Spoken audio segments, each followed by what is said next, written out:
That's in there, but it's literally one chapter.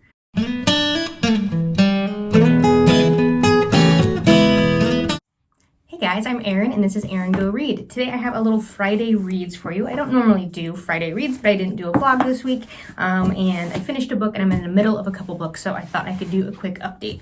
So for my book club, which is tonight, I have finished How the Irish Saved Civilization by Thomas Cahill. I really enjoyed this book, but I think it's kind of marketed wrong. Like the explanation on the back of the book really, in the introduction as well, really set it up as a description of the period of time in between, the transition time between the fall of Rome, so like the end of the classical period and the beginning of the medieval period, and this transition time where the Irish monks are in their little huts copying down history and literature, helping us to transition from bringing all this classical literature and religion from the classical period to the medieval era and allowing us to preserve this literature, history, and religion. That's in there, but it's literally one chapter. So the big setup for the book is basically the importance of all of that classical literature, what it was. He gives, I think, a pretty good, concise kind of description of the fall of Rome, what happened, but also a lot of the actual literature and the importance of that literature that would have been lost had it not been then copied and passed on by these monks. Maybe my favorite part of it was the bit about St. Patrick. He shows up kind of early in the book, and then later on we get more information, kind of the true origin story of St. Patrick, and not leading the snakes out of Ireland. So all in all, I really did enjoy the book. It just wasn't exactly what it was billed to be. So I think this will be an interesting discussion with my girlfriends tonight. And other nonfiction news, I'm reading Stillness is the Key by Ryan Holiday. Sorry, I don't have the dust jacket on there. Stillness is the Key by Ryan Holiday. Ryan Holiday is a marketing expert, best-selling author, and kind of a modern-day Stoic. He's a student of the Stoics. And essentially, he's writing about how important stillness is, and various kind of short chapters giving specific lessons on the importance of stillness. He uses examples of very successful people like JFK and Tiger Woods, of course, Stoics like Marcus Aurelius and Seneca. And so he'll use specific examples and then like ancient Stoic wisdom and give that to us in the modern day. So I'm really, really enjoying this and getting a lot out of it. Let's see if I can give you a quote.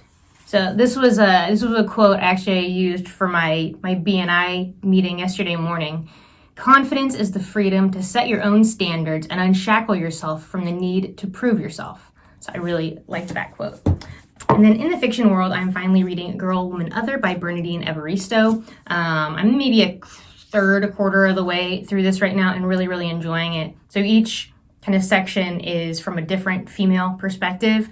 So far, I just started a chapter where I don't know the relationship from this person to the other people so far in the book. The first, it was a mother, and then the daughter, and then the mother's friend. And we just started, is it Carol, I think? Yeah, Carol, and I don't know who Carol is yet. I just started that chapter and I was getting too sleepy last night. It's told in verse, so there are no periods, and it's almost like the punctuation is almost like stanzas. So instead of a period, there's just a line break, and there are question marks and commas. Otherwise, it would really drive me nuts. But I'm surprised that the lack of periods is not driving me nuts. The formatting of it, like the stanza-like formatting of it, seems to do the job that a period would otherwise do. And in a couple places, actually in this new section in Carol, there was a particular formatting that made it quite impactful in what she was saying. So that was really cool. So I'm just really enjoying this, and it's super, super readable.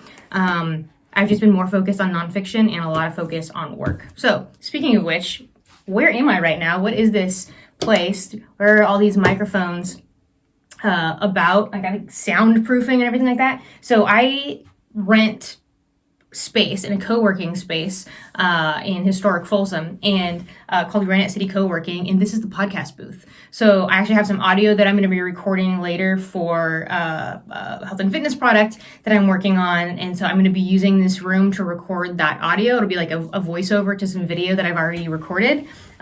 So I'm getting to use this. So it's going to be really cool. I'm going to be using this fancy microphone later.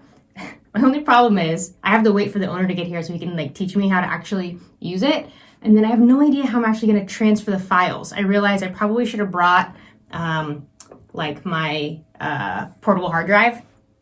So I might have to go home and get that later. But anyway, that's what I'm doing today. I'm going to be recording in here for much of the day and editing, and then book club tonight. So I'm really looking forward to that. And then the Masters this weekend. I'll be watching me some golf, as well as probably doing some work and some reading. So let me know, have you read Girl, Woman, Other, the winner of the BookTube prize this year? And are you participating in NonFiction November? What are you reading? Thank you for watching. See you around the tubes.